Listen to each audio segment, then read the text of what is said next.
सोलापुरातल्या करमाळा हिंदू मोर्चात बोलताना आमदार संग्राम जगताप यांनी हिंदूंनी दिवाळीत हिंदूंकडनंच खरेदी करावी असं वक्तव्य केलं होतं।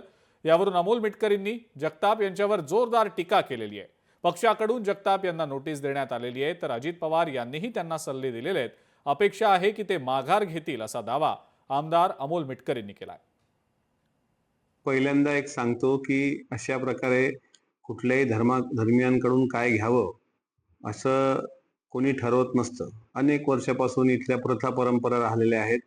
अनेक वर्षापासून हिंदू मुस्लिम हे दोन्ही समाज गुण्यागोविंदानं या देशात नांदत आलेले आहेत।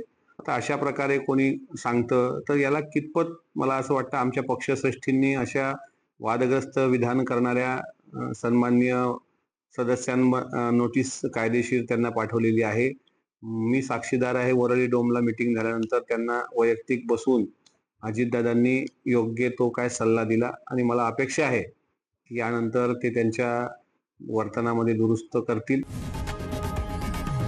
लोकशाही मराठी ऐका, पहा, जागरूक रहा।